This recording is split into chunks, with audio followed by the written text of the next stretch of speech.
स्थानीय तहको निर्वाचन जेठमा गर्न सत्तारूढ दलहरू सहमत भएका छन्।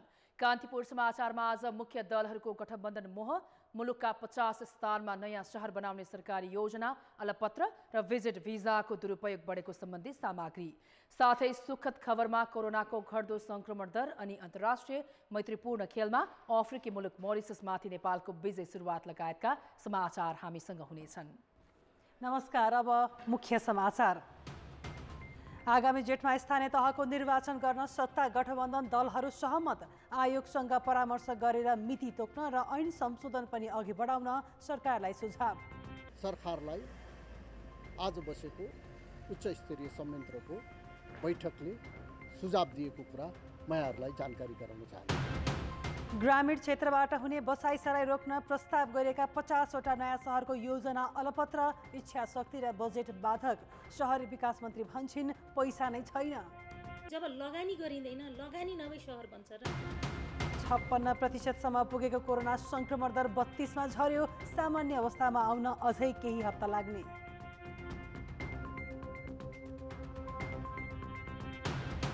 अफगानिस्तानमा भोकमरीको अवस्था कहाली लाग्दो। गरिबीका कारण आफ्नै अङ्ग बेच्न बाध्य। 97% जनता गरिबीको रेखा मुनि पर्ने चेतावनी। र मोरिसस विरुद्धको पहिलो मैत्रीपूर्ण खेलमा नेपाल विजयी। विमलको शानदार गोल। दोस्रो खेल मङ्गलबार हुने।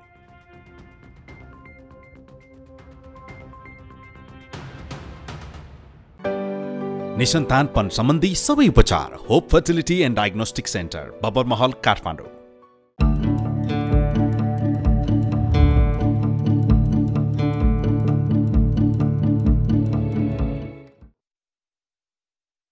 सत्ता गठबन्धन दलहरू आगामी जेठमा स्थानीय तहको निर्वाचन गर्न सहमत भएका छन्। चुनाव धकल्न खोजिरहेको भन्दै चौतर्फी आलोचना भइरहँदा आज बसेको गठबन्धन दलको बैठकले निर्वाचन आयोगसँग परामर्श गरेर जेठमा चुनावको मिति तोक्न सरकारलाई सुझाव दिएको हो। प्रधानमन्त्री निवास बालुवाटारमा बसेको गठबन्धनको बैठकले जेठमा स्थानीय तहको चुनाव गर्न सुझाव दिएको छ। आयोगसँग परामर्श गरेर मिति घोषणा गर्न र आवश्यक कानुन संशोधन गर्न समेत सरकारलाई सुझाव दिएको छ। स्थानीय तहको अथवा स्थानीय सरकारको निर्वाचन जेठ महिनाभित्रमा सम्पन्न गर्नका निमित्त 5 दलीय उच्च स्तरीय संयन्त्रले प्रधानमन्त्रीज्यू मार्फत सरकारलाई सुझाव दिएको छ। त्यस्तै गरेर संविधानसँग बाजिएका जुन कानुनहरू छन् ती कानुनहरूलाई संशोधन गर्नुपर्ने भए त्यो तयारी गर्नका निमित्त पनि सरकारलाई आज बसेको उच्च स्तरीय संयन्त्रको बैठकले सुझाव दिएको कुरा म यहाँहरूलाई जानकारी गराउन चाहन्छु। गठबन्धन दलभित्र एकमत नहुँदा वैशाखमा पदाधिकारी रिक्त हुने स्थानीय तहको चुनावबारे सरकार अन्यलमा छ। तर निर्वाचन आयोग र प्रमुख प्रतिपक्ष दल नेकपा एमाले भने वैशाखमै चुनाव गर्न सरकारलाई दबाब दिँदै आएको छ। चुनावको यही अलमलका बीच आज बसेको गठबन्धन दलको बैठकले मध्यमार्गी बाटो खोजे जस्तो देखिन्छ। एकीकृत समाजवादीका नेता झलनाथ खनालले स्थानीय तहको निर्वाचन जेठमा गर्ने र बाँकी प्रदेश र प्रतिनिधि सभाको चुनाव पदावधि सकिँदाकै समयमा गर्न गठबन्धनलाई सहमति भएको पनि बताएका छन्। गठबन्धनले निर्वाचन सार्ने प्रपञ्च रचेको भन्दै चौतर्फी आलोचना भएपछि प्रधानमन्त्री देउवाले गठबन्धनमा जेठमै निर्वाचन गर्ने सहमति जुटाएका हुन्। राष्ट्रपति विद्यादेवी भण्डारीले समेत बिहिबार देउवासँगको भेटमा लिखित रूपमै स्थानीय तहको निर्वाचन नसार्न आग्रह गरेकी थिइन्। चुनावको टुङ्गो लगाउन गठबन्धन दलहरूको बैठक आज मात्रै 2 पटक बसेको थियो। सत्तापक्ष र प्रतिपक्ष दलहरूबीच एक अर्का विरुद्ध गठबन्धन गर्ने मुहर निकै बढेको छ। एक अर्का विरुद्ध आक्रामक रूपमा उत्रिएका सत्तारूढ र प्रमुख प्रतिपक्षी नेकपा एमाले आसन्न निर्वाचनहरूलाई केन्द्रमा राखेर शक्तिशाली गठबन्धन बनाउन खोजेको देखिन्छ। स्थानीय तहको निर्वाचनको मिति तोक्ने विषयमा फरक स्वार्थ भएपछि सत्तारूढ दललाई मुख्य चिन्ता त्यही कारणले गठबन्धन नटुटोस् भन्ने देखिन्छ। त्यसैले जेठमा स्थानीय तहको चुनाव गरेर भए पनि सहकार्य कायम राख्ने पक्षमा गठबन्धन छ। माघ 12 गते भएको राष्ट्रिय सभा निर्वाचनमा पनि मिलेरै एमालेलाई हराएका सत्तारूढ नेपाली काङ्ग्रेस, माओवादी केन्द्र, नेकपा एकीकृत समाजवादी, जनता समाजवादी पार्टी र राष्ट्रिय जनमोर्चाको चासो गठबन्धन टिकाउनेमै छ। काङ्ग्रेसभित्र एक्लै चुनाव लड्नुपर्ने मत देखिए पनि संस्थापनलाई भने गठबन्धन बिनै मैदानमा उत्रिँदा पुनः कम्युनिस्टहरू मिल्ने र सत्ताको नेतृत्व गुम्ने भएछ। एकीकृत समाजवादीलाई आफ्नो संगठन संरचना कमजोर भएकोले सहारा चाहिएको छ। माओवादी केन्द्र आफ्नो अस्तित्व जोगाउँदै एमालेको सेखी झार्नुपर्ने पक्षमा देखिन्छ। जनता समाजवादी पार्टी पनि एक्लै चुनावमा होमिने मनस्थितिमा छैन। सत्ता गठबन्धन दलहरूले एमालेसँग प्रतिशोध लिन एकमत जस्तै छन्। राष्ट्रिय सभाको निर्वाचनले पनि एउटा उत्साह गठबन्धनमा पक्कै दिएको छ। त्यसले पनि गठबन्धनभन्दा बाहिर भएको एमालेलाई पनि ओहो यो गठबन्धनको कारणले हामीलाई साँच्चै असरै पो पर्छ कि भन्ने एउटा मनोविज्ञान उसमा पनि परेको छ, एमालेमा पनि। त्यस कारणले ऊ पनि यो गठबन्धनलाई टुटाएर वा यो गठबन्धनलाई कमजोर बनाएर मात्रै निर्वाचनमा जान पाए हुन्थ्यो भन्ने मनोविज्ञानमा एमाले पनि देखिन्छ। तर अब हाम्रै कुरा गर्नुहुन्छ भने हामी निर्वाचन फेस गर्न अब तयार अवस्थामा छौँ। सत्तारूढ दलको दरिलो गठबन्धनले नेकपा एमालेलाई पनि झस्काएको छ। राष्ट्रिय सभाको निर्वाचन परिणाम पनि त्यसको एक कारण हो। त्यसैले अहिले सकभर सत्ता गठबन्धनलाई टुटाउने, त्यो नभए विपक्षमा रहेका लोकतान्त्रिक समाजवादी पार्टी राप्रपा र अरू शक्तिलाई समेत आफूतिर तानेर एमालेले अलग्गै गठबन्धन बनाउन खोजेको छ। कुनै राजनीतिक दल विशेषलाई नेपाली जनताले बहुमत दिनुपर्ने देखिन्छ। त्यसो हो भने मात्रै अनि त्यो गठबन्धन गरेर सङ्ख्या जोड घटाउ गरेर जनताको अभिमत एकतिर हुने। तर अनि त्यस पछाडि चाहिँ अब त्यो दोस्रो तेस्रो चौथो वा पाँचौँ दलहरू मिलेर एउटा सङ्ख्या पुर्याएर चाहिँ सरकार सञ्चालन गर्ने खालको प्रवृत्ति, यो खालको प्रवृत्ति अब हाबी हुँदै गएको छ। र केही समयकालसम्म चाहिँ हामीले जुन खालको फेरि निर्वाचन पद्धति अपनायौँ, यो निर्वाचन पद्धतिले कसैको बहुमत हुने कुरालाई अलि खण्डित गर्छ। त्यसैले हामी बरु कार्यकारी राष्ट्र प्रमुखको कन्सेप्टमा गएको थियो भने यसले सहजता पैदा हुन्थ्यो। आगामी चुनावपछिको सत्ता सुरक्षित गर्ने दाउमा रहेका दलहरू गठबन्धनको मोहमा लागेपछि राष्ट्रिय मुद्दाहरू भने ओझेलमा परेका छन्। दलहरूको ध्यान विवादित मुद्दा सल्टाउने भन्दा गठबन्धन जोगाउनमै केन्द्रित छ। कान्तिपुर समाचारका लागि क्यामेरामा गोविन्द खत्रीका साथ दीपक आचार्य, काठमाडौँ। अब जनताको आवाज हामीले सातै प्रदेशमा सोधेका छौँ। राजनीतिक दलहरूको गठबन्धन मोहलाई के भन्नुहुन्छ? जनताको आवाज कसरी आफ्नो पक्षमा चुनाव जित्न सकिन्छ भने मिलेर खाम भन्ने। दिगो विकास गर्न चाहन्छ भने उसले एक्लो पार्टी स्थापित गर्न पनि सक्छ। चुनाव जित्नको लागि गर्छ। नेतामुखी देश भयो, कुर्सीको खेल मात्रै भएको छ। संविधानलाई मिच्दै अनि आफू सुखुसी देश चलाउने कुरा। सत्तामा भएपछि देशको लागि केही नगर्न सके पनि आफ्नो कार्यकर्ताको लागि त केही गर्न सकिन्छ। जनताको पक्षमा नहेरिकन आफ्नो व्यक्तिगत स्वार्थको लागि राजनीतिक दलहरू सत्तामा पुग्न नीति सिद्धान्त मिल्ने पार्टीहरूसँग गठबन्धन गर्यो भने यो स्थिर हुन्छ। आफ्नो कति मत हो भनेर चाहिँ साँच्चै सुरक्षित गर्ने हो भने चाहिँ आफ्नो पार्टीले आफू लड्नु चाहिँ उचित लाग्छ। एक्लै अब जित्दैनन्, त्यही भएर गठबन्धन त हुनै पर्यो। राजनीतिक दलले चाहिँ अहिले हिम्मत नगरेको अवस्था पनि देखिन्छ। जुन शक्तिशाली पार्टी छन् त्यसलाई अलिकति त्यसको विरुद्धमा चाहिँ लाग्ने त मैले त स्वाभाविक नै ठानेको छु। स्वार्थ पूर्ति गर्नको लागि मात्रै गठबन्धन भन्ने बित्तिकै त्यो ग्याङ बान्नु हो। पार्टी कमजोर भएको उनीहरूलाई महसुस भएकै कारणले गठबन्धन गरेर जाँदाखेरि केही हुन्छ कि भन्ने आशले पनि होला। आफूप्रति पूर्ण विश्वास नहोला। जनताहरूलाई दिनदुखी बनाउने गठबन्धन बनायौँ भने भोट आउँछ कि भनेर एउटा शक्तिले अर्को शक्तिलाई दबाउनु व्यक्तिगत स्वार्थका कारणले यस्तो भइरहेछ। आफ्नो अस्तित्व जोगाउन सकिन्छ भन्ने एउटा भ्रम छ। सत्ता प्राप्ति गर्नका लागि उनीहरू स्वार्थवादी भए, उनी कम्युनिस्ट भए, जनतालाई मार्ने भए।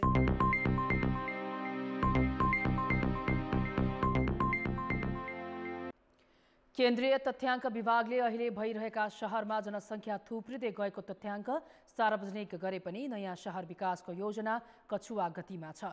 रूपान्तरणकारी भनेर सूचीकृत गरिएका मध्ये शहरी विकास मन्त्रालय अन्तर्गत परेका नयाँ शहर विकास आयोजना र शहरी करिडोर आयोजनाका विषयमा सहकर्मी सुमन पन्थले चिरफार गरेका छन्।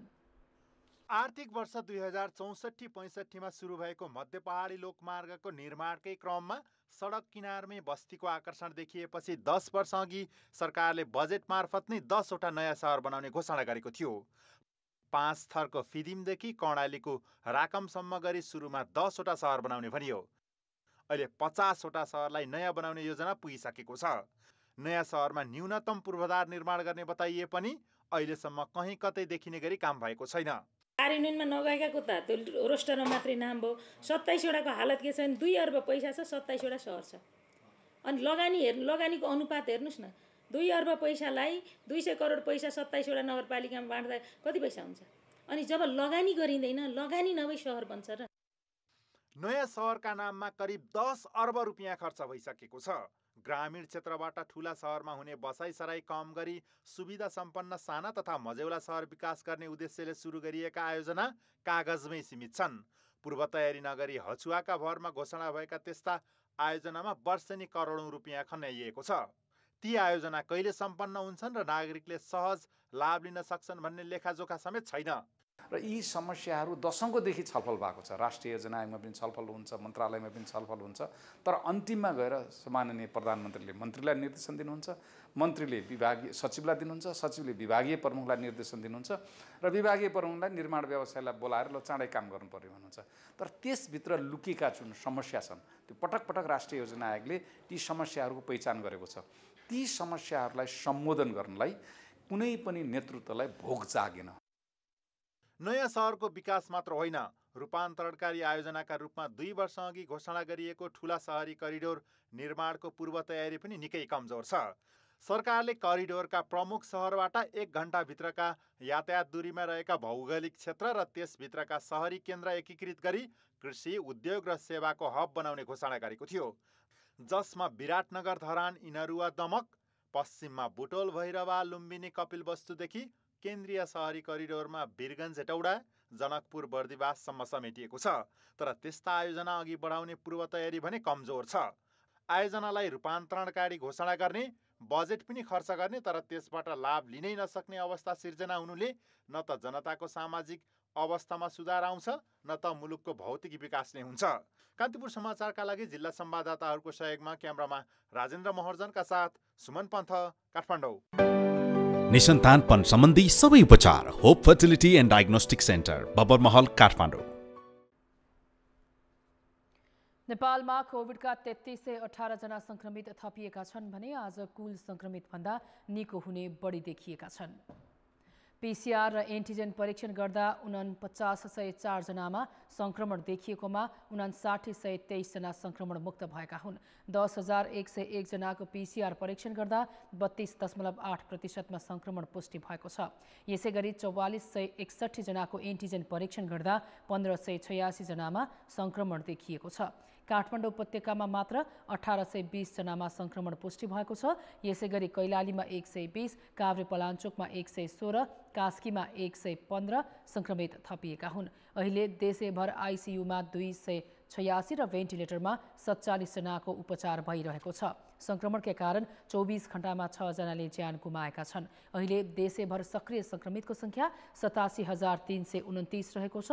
काठमाडौँ उपत्यकामा मात्र सक्रिय संक्रमितको संख्या 52,764 छ। केही दिन अघिसम्म अत्यास लाग्दो गरी बढेको कोभिड संक्रमण दर पछिल्ला केही दिन यता क्रमशः घट्दो क्रममा देखिएको छ। 56% पुगेको संक्रमण दर अहिले 32%मा झरेको छ। तर यसो भन्दैमा जोखिम भने कम भएको होइन। सरकारले अझै केही दिन संक्रमण दर स्थिर रहने र त्यसपछि मात्र सुधार आउने जनाएको छ। कोभिडको सबैभन्दा बढी संक्रामक मानिने ओमिक्रोन भेरिएन्टको प्रभाव कायमै छ। यो भेरिएन्ट फैलिएपछि सबैभन्दा बढी माघ 8 गते 56.8%मा संक्रमण देखिएको थियो। त्यसयता स्थिर जस्तै देखिएको संक्रमण दर अहिले क्रमशः कम हुँदै गएको छ। पछिल्लो 4 दिन यताको तथ्याङ्क हेर्ने हो भने बुधबार 41%मा संक्रमण देखिएकोमा बिहीबार 37 र शुक्रबार 34.8%मा संक्रमण पुष्टि भएको थियो।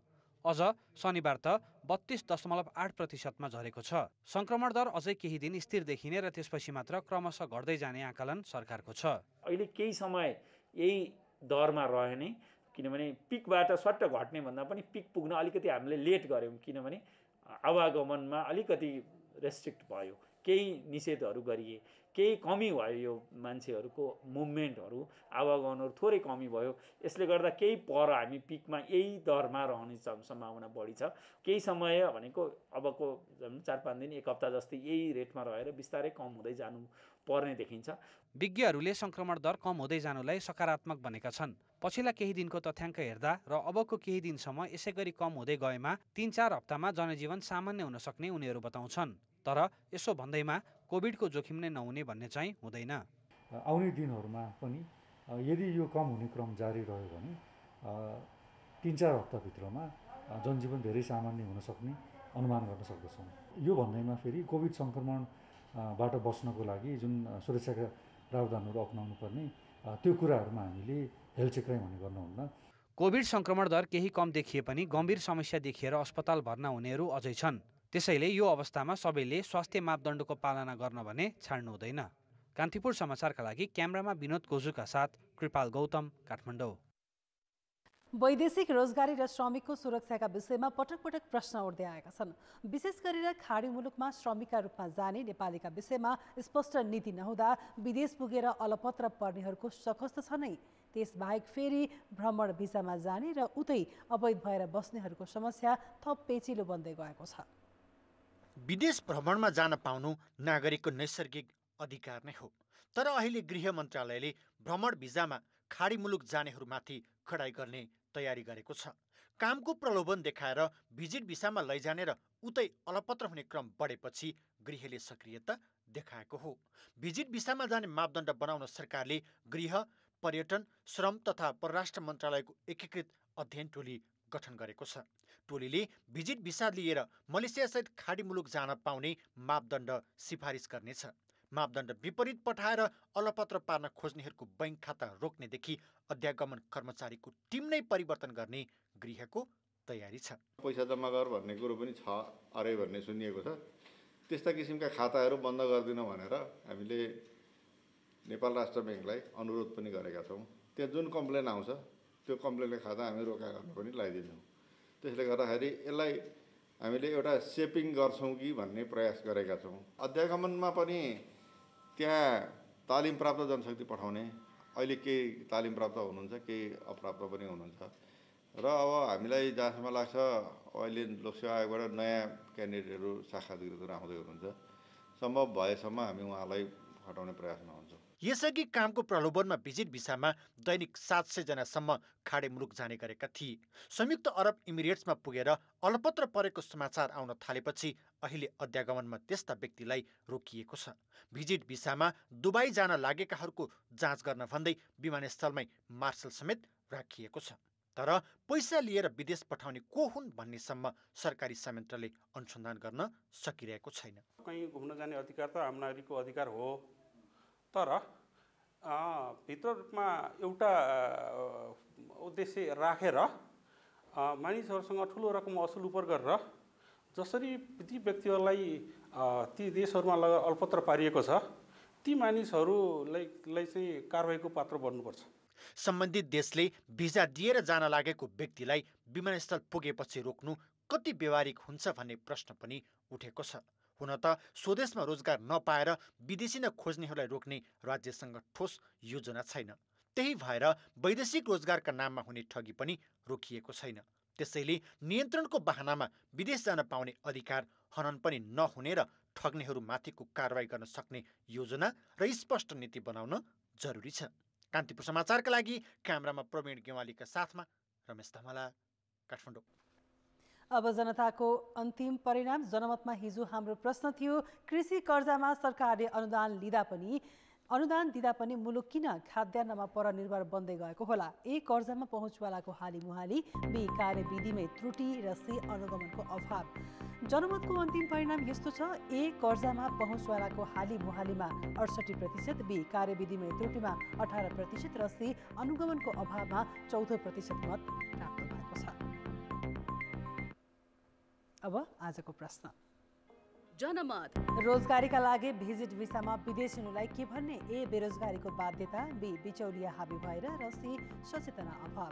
जनमतको अन्तिम परिणाम भोलि साँझ 8 बजेको कान्तिपुर समाचारमा प्रसारण गर्नेछौँ। कृपया न्युज स्पेस एबीवासी टाइप गरी 34001मा SMS गरी आफ्नो मत व्यक्त गर्नुहोला। निसन्तानपन सम्बन्धी सबै उपचार hope fertility and diagnostic centre, Babar Mahal, Kathmandu. अर्थ र विकास। भैरहवामा निर्माणाधीन गौतम बुद्ध अन्तर्राष्ट्रिय विमानस्थल आउँदो बुद्ध जयन्ती अगावै सञ्चालनमा आउने भएको छ। भैरहवा पुगेका संस्कृति, पर्यटन तथा नागरिक उड्डयन मन्त्री प्रेम बहादुर आलीले बुद्ध जयन्ती अगावै अन्तर्राष्ट्रिय वायु सेवा प्रदायकलाई विमानस्थल खुला गरिने बताए। यो विमानस्थलबाट फागुन 9 गतेदेखि परीक्षण उडान हुने भनिएको छ। भन्दा छिटो गरेर कम्तीमा गौतम बुद्धको भूमि र बुद्ध जयन्तीभन्दा अगाडि हाम्रो यहाँ करिब ठुला ठुला जहाजहरू उडेको हामीले देख्न पाऊँ। यो हाम्रो लागि गौरवको कुरा हो। यसको लागि म यहीँबाट निर्देशन दिन चाहन्छु। अघिल्लो महिना नै परीक्षण उडान गर्न कार्यतालिका सार्वजनिक गरिएको भए पनि विमानस्थलमा डेडिकेटेड विद्युत लाइन जडान नहुँदा रोकिएको थियो। नेपाल विद्युत प्राधिकरणले 24 घण्टा डेडिकेटेड विद्युत दिने बताए पनि नयाँ मिति तोकिएको हो। विमानस्थल सञ्चालनका लागि भारतसँग एयर रुटको विषय भने अझै टुङ्गिएको छैन।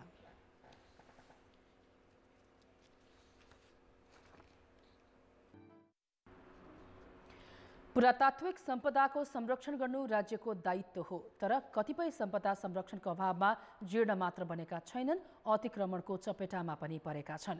यस्तै मध्येको एक हो ललितपुरको पाटनमा रहेको दत्तात्रेय मन्दिर। जीर्ण बन्दै अतिक्रमणको चपेटामा परेको यो मन्दिरको संरक्षण गर्न राज्यले ध्यान नदिएपछि स्थानीयले सक्रियता बढाएका छन्।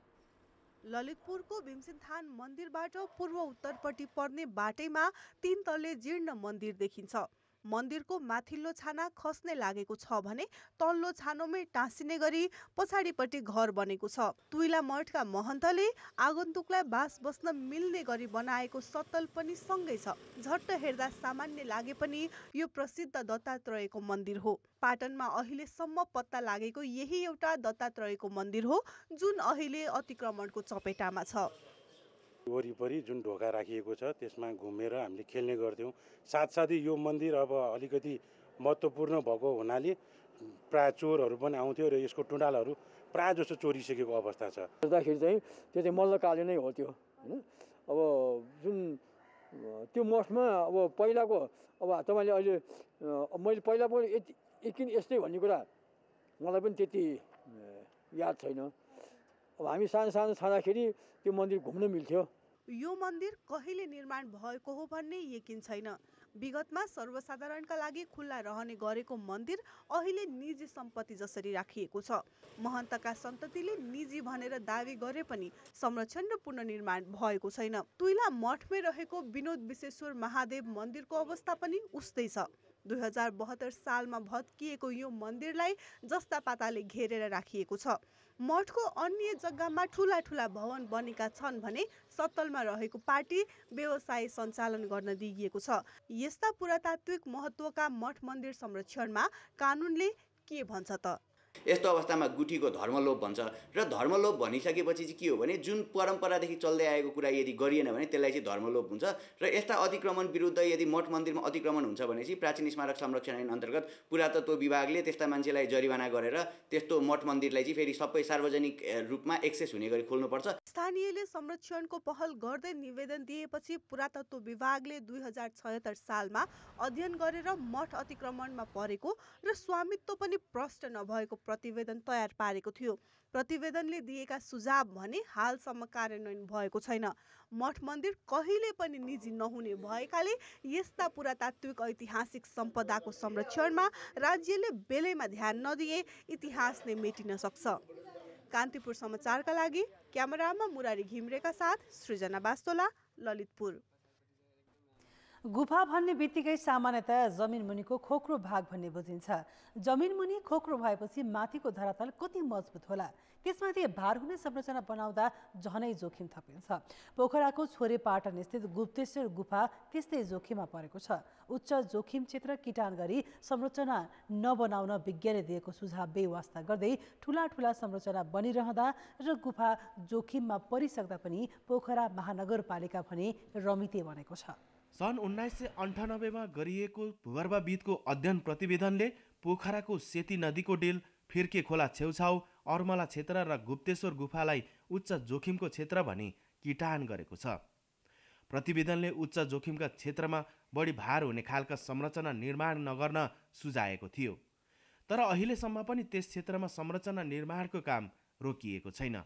भूमिगत चाहिँ जल प्रवाहको कारणबाट बन्न गएका सुरुङहरू जस्तो छ त्यो, र त्यो चाहिँ नि जमिन जुनसुकै बेला पनि चाहिँ माथि त्यसमा दबाब पर्ने बित्तिकै त्यसमा चाहिँ नि बढी अतिरिक्त चाहिँ नि भार चाहिँ नि पर्ने बित्तिकै त्यसलाई त्यो जमिनले त्यो भारलाई धान्ने अवस्था चाहिँ नि कमजोर छ। छोरेपाटनमा भएको गुप्तेश्वर गुफामाथि अहिले करिब 200 घरधुरीको बस्ती छ। 3 किलोमिटर लामो र 80 मिटरसम्म गहिराइको गुफामाथि नै मापदण्ड विपरीत वर्षेनी घर थपिने क्रम बढ्दो छ। गुफाको बीचबाट 200 मिटरमा संरचना बनाउन पाइँदैन, तर स्थानीयले संरचना बनाउन रोकेका छैनन्। गुफाको वरिपरिको क्षेत्रमा अब खाली ठाउँ छैन। अब राज्यले के को लागि त्यहाँ मापदण्ड लगाउनु पर्ने छ? ल यसो सोचौँ त, ती घरहरू विस्थापित राज्यले किनेर राज्यले लगानी गरेर उहाँहरूलाई मुआवजा दिएर अन्त लाने हो भने राज्यले अगाडि बढेको उपयुक्त हुन्छ। नत्र भने उहाँहरूले लाल पूर्जातिर नेपाल सरकारलाई ट्याक्स तिरेर अनि नक्सा पास महानगरपालिकाबाट नक्सा पास गरेर संरचनाहरू बनाइसक्नु भएको छ। त अब त यो त ढिलो भइसक्यो। पर्यटकीय स्थल गुप्तेश्वर गुफा भित्रभित्रै छ्याइकरण भएर माटो र चट्टान खस्न थालेको छ। गुफामाथि नै सिद्धार्थ राजमार्ग र ठुला कङ्क्रिट भवन बन्दा जमिन कमजोर बनेको विज्ञहरूको बुझाइ छ। गुफामाथि नै सयौं घर बन्दा पनि महानगरपालिकाबाट नियन्त्रणको प्रयास भएको छैन।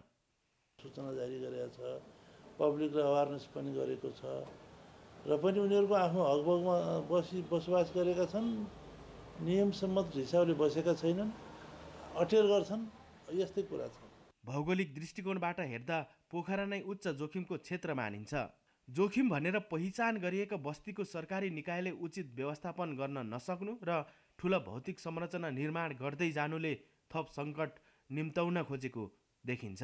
कान्तिपुर समाचारका लागि भूपाल गुरुङ, पोखरा। खेलकुद समाचार। कान्तिपुर खेलकुद समाचारमा स्वागत छ। नेपालले 11 वर्षपछि अन्तर्राष्ट्रिय मैत्रीपूर्ण फुटबलमा जित हात पारेको छ। नेपालले आज भएको खेलमा मरिससलाई 1-0 गोलले पराजित गरेको हो। नेपालको जितमा विमल घरती मगरले गोल गरे। सन् 2011 मा भुटानलाई पराजित गरेपछि नेपाल मैत्रीपूर्ण खेलमा जितविहीन थियो। मरिसस विरुद्धको जित नेपालले दशरथ रङ्गशालामा जितेको पहिलो मैत्रीपूर्ण खेल हो।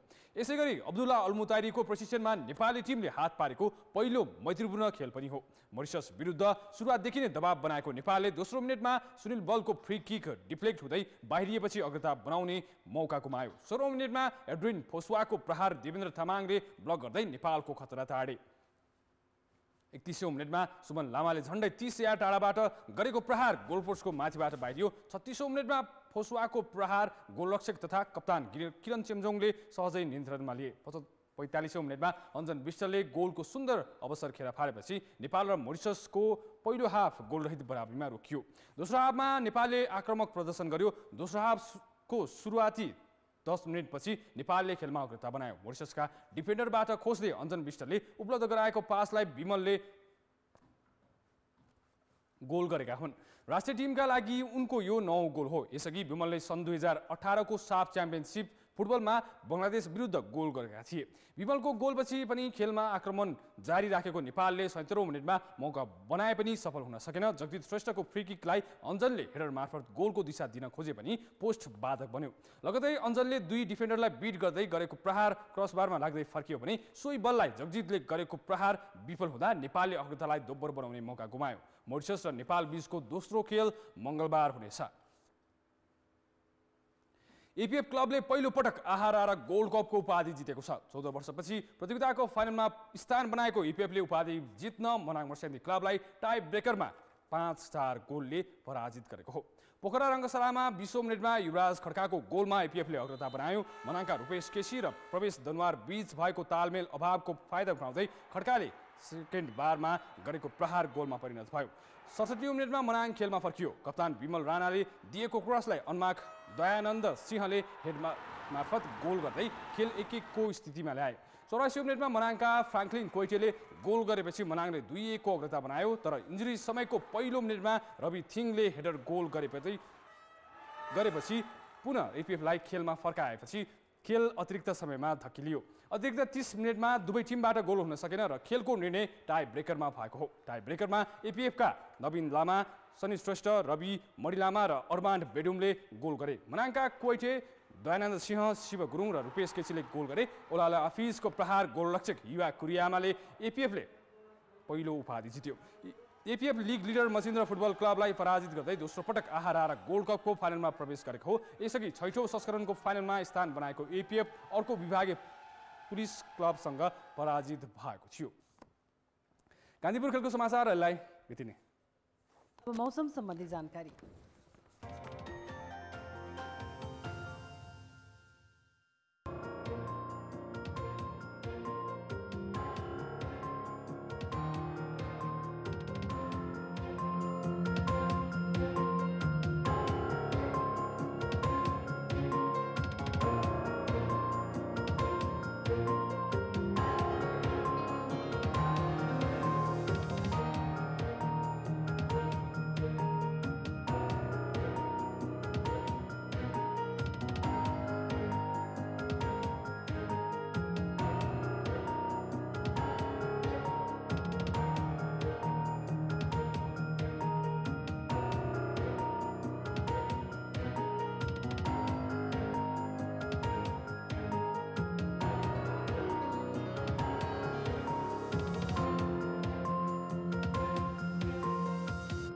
कान्तिपुर समाचार अहिलेलाई सकियो। कान्तिपुर टेलिभिजन हेर्दै गर्नुहोला। नमस्ते।